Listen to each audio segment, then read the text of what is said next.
Eu estava brincando aqui no bastidor que o Jefferson deveria falar primeiro porque ele é o técnico e um extraordinário técnico.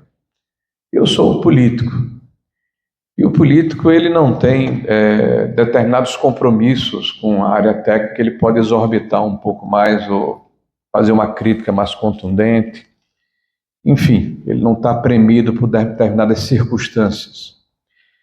Eu coloquei aqui alguns pontos, não é nem uma cola, realmente é uma condição aqui que precisa me nortear, porque, como líder da oposição no Congresso Nacional, todos os dias nós somos bombardeados, né, por novas agressões a tudo que foi construído ao longo dos últimos 6 anos. É impressionante a sanha do governo atual de desmanchar o que foi feito. Bom, reforma tributária. E vou tomar a liberdade de falar de outros temas. Vamos falar para o tema principal. Eu votei contra. Parece um paradoxo, né? Porque eu tive a oportunidade, a vida me proporcionou isso, de ser o relator da reforma trabalhista. Nós conseguimos, apesar do descrédito de muitos, reformar uma lei que na época tinha mais de 70 anos, mais de 120 pontos diferentes, e não fizemos mais, né, porque naquela oportunidade as condições não permitiram. Mas revisitar uma lei que tem no seu DNA uma camisa de força que leva em consideração um modelo econômico da década de 40, né, e que até hoje é colocado como se fosse uma vaca sagrada para muitos que estão no governo, ou nas universidades, ou nos tribunais do trabalho espalhados por todo o país, não foi fácil, gente. E nós conseguimos. Alguém que teve a oportunidade de conduzir dentro do Congresso Nacional, como secretário da Previdência, né, essa modificação dos parâmetros da Previdência brasileira, que proporcionou naquela época, através da PEC que foi aprovada, quase 800 bilhões de reais em ganhos em 10 anos. Isso apenas na PEC, mais as duas leis adicionais da centralização de demandas judiciais nos fóruns do governo federal, que proporcionaram 75 bilhões, e a lei antifraudes, mais 230, 240 bilhões. A gente está falando de mais de 1 trilhão de reais, né, de economia para os cofres públicos ao longo de 10 anos. Alguém que teve a possibilidade e a oportunidade de ser o condutor da reforma do saneamento, do marco do saneamento, né, que já no primeiro ano aumentou em quase 1000% o investimento em saneamento do Brasil, saiu de quase 5 bilhões de reais por ano para mais de 58 bilhões apenas no primeiro ano. Então é evidente que com essa performance ou com esse handicap, se imaginaria, olha, o Rogério vai votar a favor da reforma tributária. E o Brasil precisa de uma reforma tributária, mas não essa é a reforma tributária. E por que eu votei contra? E trabalhei, e discuti, e tentei aperfeiçoar o projeto? Porque nós vamos voltar em 2027 e nós temos que ter a condição de apresentarmos uma nova reforma tributária, que aí sim corrija todas as distorções que estão sendo apresentadas nessa reforma tributária. Então nós não somos contra a reforma tributária, nós somos contra a oportunidade que se perdeu na elaboração e discussão desta reforma tributária. Quando se fala de um IVA de 28% e se diz que isso é uma coisa natural e pode ser assimilado, me desculpe, não é.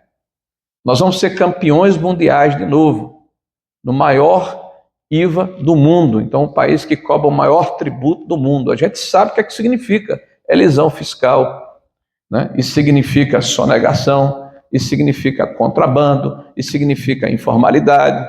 E por que está em 28%? Não é apenas porque nós somos mais endividados, Jefferson.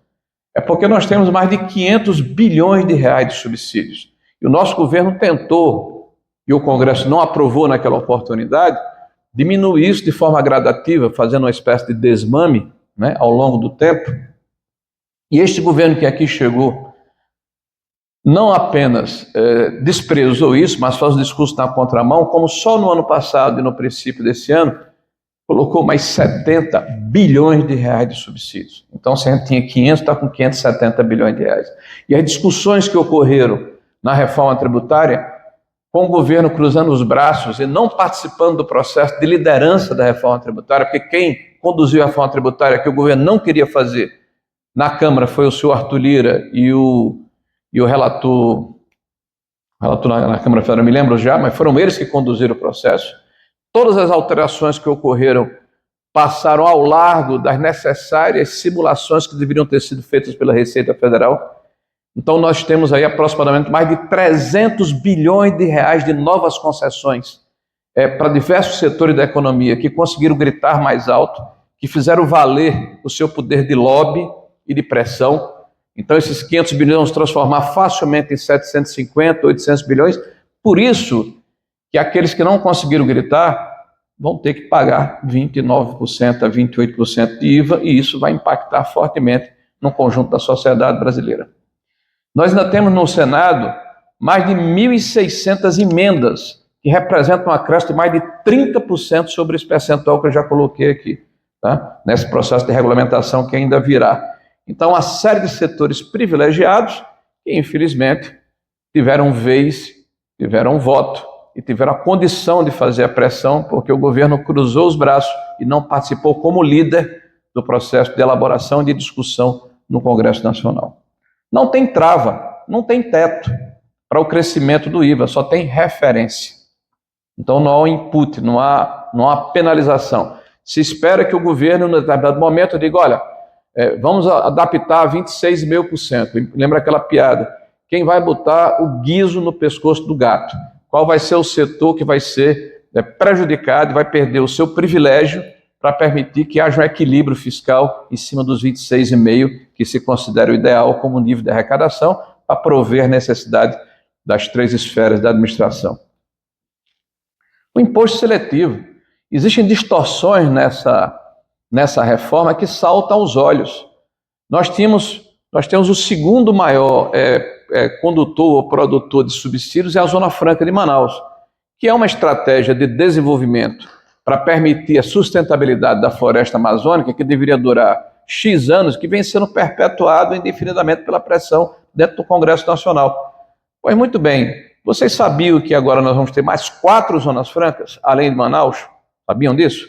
A reforma está dizendo que além do Amazonas, você vai ter uma no Amapá, uma em Roraima, uma em Rondônia e uma no Acre. Ora, se você já tem uma renúncia fiscal de 35 bilhões, quando essas amadurecerem, eu posso inferir que a gente vai ter 170 bilhões e alguém vai pagar por essa renúncia fiscal. O governo, para conseguir aprovar a reforma e centralizar o processo de discricionalidade na execução dos recursos, apareceu com a cenoura para os estados, que foram os fundos de compensação dos desenvolvimentos regionais, além de um outro fundo, que é um fundo, os mais vultosos, né? Além de um outro fundo, que é um fundo para acabar com o que eles chamam de guerra fiscal. Nós estamos falando, em 10 anos, de 800 bilhões de reais. Eu vou repetir, tá, gente, para ficar claro para vocês. 800 bilhões de reais num país que está endividado, que está em crise fiscal, que não consegue fazer frente às suas despesas. Essa reforma está pendurando na conta dos contribuintes brasileiros mais 800 bilhões de reais de penduricalho, que vai repetir a Lei Candir. Nós estamos gerando um problema judiciário e fiscal, porque é exemplo da Lei Candir, isso não consegue ser pago. Então você está gerando contenciosos que vão, em algum momento, gerar impasse e impacto em quem vai administrar o Brasil. É claramente aquela história, quem vier depois que apague a luz e feche a porta, porque o problema não é comigo, eu não sou mais governo mais adiante. Então, a reforma ideal é evidente que tem que levar em consideração pelo menos a neutralidade da carga fiscal. E isso claramente não está acontecendo. Pelo menos a neutralidade, né? A simplificação, né, que o Jefferson falou aqui com muita propriedade, só que foram criados uma série de outros impostos para suportar esses privilégios que estão sendo colocados pelos lobbies que nós já conhecemos, né? E a questão da necessidade de que não haja superposição no pagamento de impostos. Então, a questão do imposto seletivo. Agora se aprovou o crédito de carbono, a política do crédito de carbono no Brasil, que na verdade é uma imposição da Europa, né, para que nós possamos ter dificuldade de competição com a indústria europeia, né, com a agricultura europeia, que polui, que é atrasada, que é subsidiada, que é ineficiente, né, e que é bancada de uma forma absolutamente absurda, né, com os lobbies empresariais e políticos da Europa, estão nos impondo uma realidade, inclusive, de diminuir a competitividade das nossas indústrias, diminuir a competitividade dos nossos produtos, colocando mais o imposto à margem da própria reforma tributária. Bom, dito isso, né, eu sei que não é muito alvissareiro, é o nosso papel, né, fazer a crítica, né, fazer a avaliação e dizer que nós temos todo o interesse de fazer uma reforma tributária decente. Eu dizia, e o Jefferson deve ter visto isso nas reuniões com o Paulo Guedes, né, porque o Paulo sempre foi muito perfeccionista e queria fazer uma reforma que também levasse em consideração a questão da renda, né?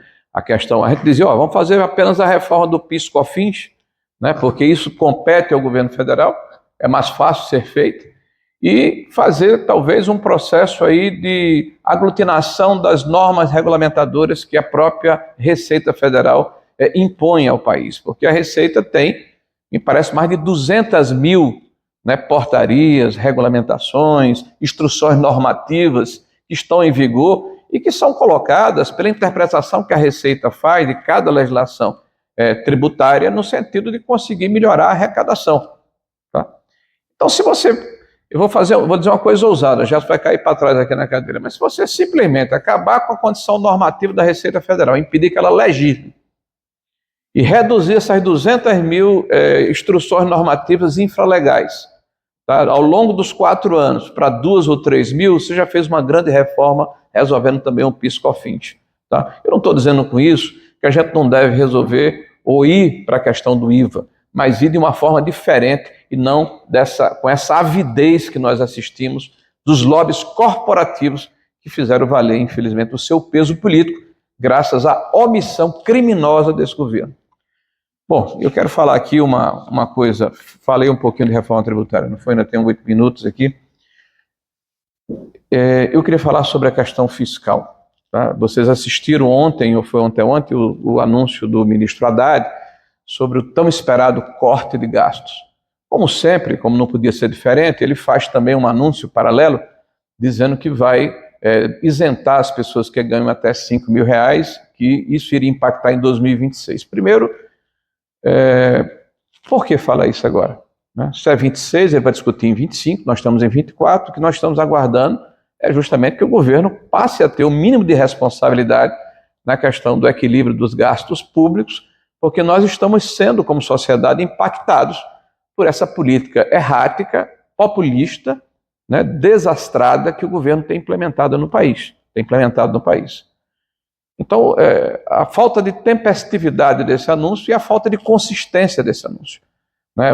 Pelo que eu já vi, simplesmente as contas não fecham. É um mero factoide para tentar resgatar essa conectividade perdida que o governo tem, o governo do PT, né, perdeu com as classes médias emergentes por todos os centros urbanos do país.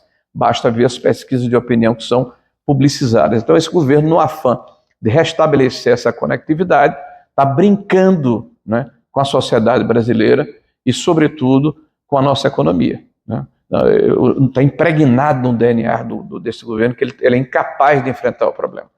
O que o ministro Haddad fala, naquela fala de 7 minutos, 8 minutos, é assim uma demonstração de que ele não está preocupado em olhar para frente, ele está preocupado em colocar a culpa do que está acontecendo nos governos que passaram, como se ele não quisesse destruir esse legado. Ao contrário, 1/3 do nosso problema fiscal foi herdado do governo Bolsonaro. Aí fala de precatórios.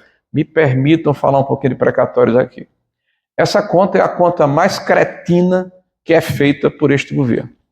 Vamos lá, os precatórios... Marcelo, tudo bem? Estou lhe vendo aqui. É porque ele assistiu a conversa lá, estava no governo comigo também. Os precatórios tinham uma média histórica de em torno de 20 bilhões de reais por ano. Guarde esse número.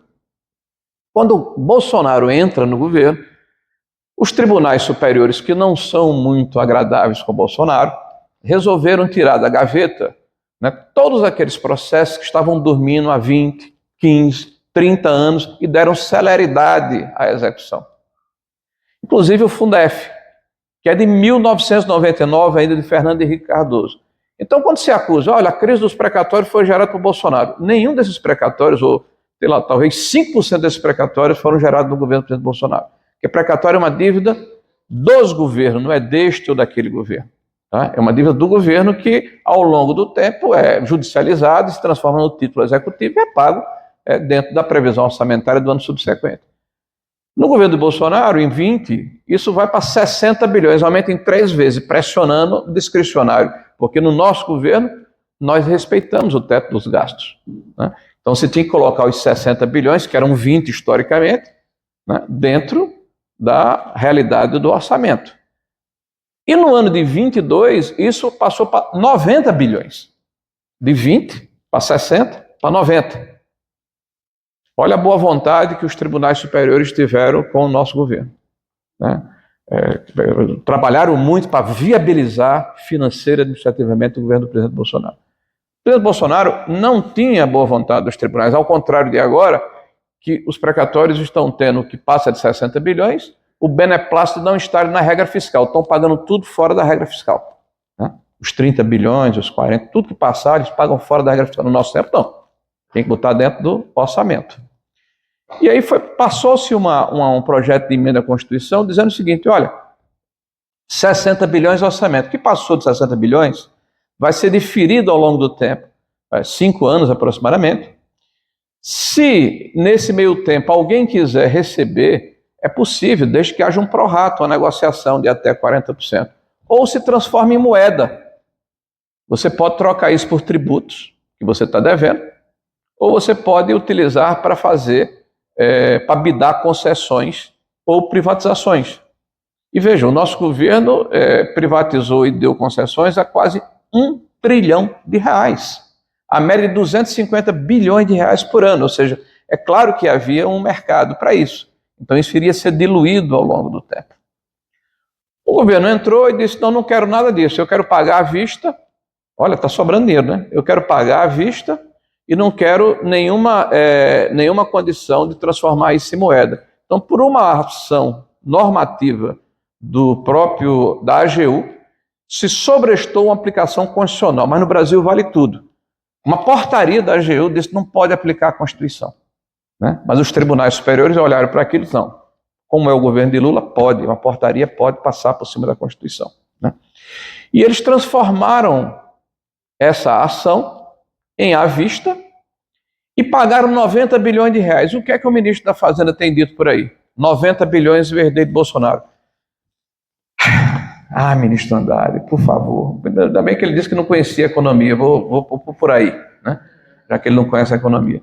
Os 90 bilhões são 30 bilhões que remanesceram do governo do presidente Bolsonaro, com esse diferimento e com essa condição. 60 bilhões foram gestados do governo dele, 23 e 24, e que ele antecipou e pagou à vista. Olha a festa dos escritórios de advocacia, que passaram a ter 20% de honorários inadvertidamente, que nem esperavam. Olha a festa dos bancos de investimento que compraram esses títulos com um prorata de 20%, de 30%, deságio de 40%. Olha que coisa linda, alguém tirou na loteria, né? Mas todo mundo está aplaudindo e o ministro vai à cadeia nacional dizer, herdei 90 bilhões. Gente, um pouco de dignidade no exercício do cargo, né? É muito ruim quando a gente vê uma figura com essa estatura, né, e com essa responsabilidade falando esse tipo de bobagem. Tá? E é bom lembrar que na PEC da transição, este governo que aí está, com esse tipo de argumento, colocou 240 bilhões de reais a mais no orçamento de 22 para 23, o que desequilibrou completamente o país, sem perspectiva ou contrapartida de receitas. E estabeleceu isso como um novo sarrafo. Simplesmente, nessa penada, você eliminou toda a economia que foi feita em 4 anos, porque você aumentou de imediato 2,1, 2,2 a relação dívida-PIB. Não é por acaso que está aí no D360 de hoje que nós já aumentamos a nossa dívida em 2 anos de governo de presidente Lula, ele nem terminou ainda esses 2 anos, em 1 trilhão e 900 bilhões de reais. Então, você está crescendo a 3% com um déficit nominal de 1 trilhão e 200 bilhões. Assim até eu, gente. Eu quero ir para a Europa, não tenho dinheiro, peço emprestado. Eu quero comprar um carro novo, peço emprestado. Eu quero fazer a reforma da minha casa, peço emprestado. Eu estou bem com carro novo, com casa nova, viajando para Disney e devendo. Alguém vai pagar, sou eu, meus netos, meus filhos. Eu estou jogando o problema para gerações futuras de uma maneira absolutamente irresponsável. Então, este é o problema. E se você me permitir mais 3 minutos, eu sei que exacerbei, só para falar do fiscal agora, desse pacote. Aí o governo apresenta um pacote fiscal dizendo, olha, nós vamos economizar 30 bilhões. Por que o mercado está reagindo dessa maneira? Porque esse governo está nos enganando de forma reiterada desde o começo. O mercado quer acreditar. Esse mercado não é refratário ao governo, não. Esse mercado, na sua grande maioria, pelo menos aqueles que comandam o mercado, porque o mercado somos nós, são os pequenos poupadores, é o cara que tem um fundo de garantia, é quem tem um dinheiro na poupança, é quem tem um fundo de previdência, isso é o mercado. Agora tem aquela turma que comanda. E essa grande maioria votou nesse governo. Está louca para que esse governo dê certo. E está vendida toda aqui no Brasil, tem que dar certo. O mercado não é contra, não. Mas o mercado também não é idiota. Tá? Então, quando se fez o arcabouço fiscal, eu disse naquela oportunidade, está nos anais do Senado da República, eu não vou votar nisso, porque isso é insustentável, e nenhum governo acredita no arcabouço fiscal. Vocês não vão durar 6 meses. Eu estava errado, não durou 2. Eles já ultrapassaram o arcabouço fiscal 7 vezes, que é conta de mentiroso. 7 vezes já ultrapassaram o arcabouço fiscal. No Brasil existe uma técnica ou uma estratégia desse governo que é o elefante debaixo do tapete. Então eles conseguem, porque tem a boa vontade do judiciário, fazer as manobras contábeis para permitir o aumento de gastos. Só que o déficit nominal continua a subir. Então você está passando pela casa, você não botou a sujeira, não, você botou o elefante, você tropeça nele, gente, e mete a cara no chão.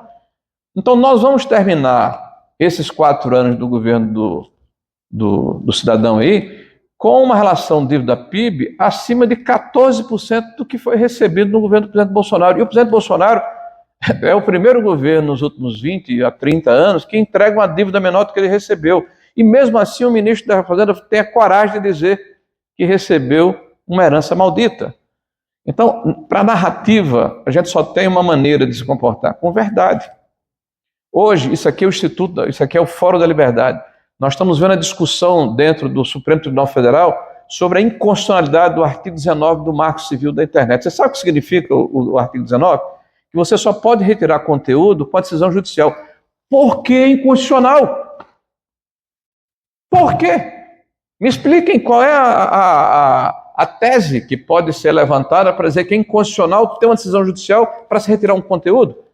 Na verdade, quer-se legislar, porque se perdeu o controle da informação. A informação deixou de ser pasteurizada, horizontal, feita de cima para baixo, pelos veículos de informação que, na verdade, são o grande maestrão da política. Então, essa turma está incomodada, porque na hora em que os seus malfeitos são eviscerados e são expostos, eles se incomodam. Eles não querem que a população, que a sociedade fiscalize a maneira como eles se comportam.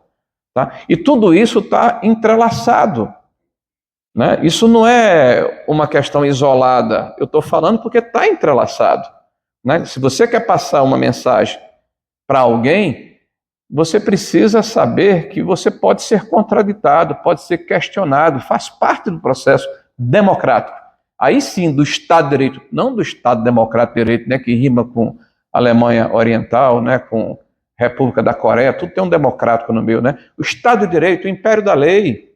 A lei tem que ser boa para mim e para o meu inimigo. Não dá para continuar tratando a democracia dessa forma, de uma forma vesga. Então a economia que a gente está discutindo aqui tem a ver também com democracia, com liberdade de expressão, com a possibilidade das pessoas discutirem, das pessoas serem contraditadas, de observar as ações empíricas que aconteceram e fazerem comparações. Aonde é que dá certo essa fórmula que o governo está estabelecendo no país? Gastar com saúde, com educação, com infraestrutura é investimento.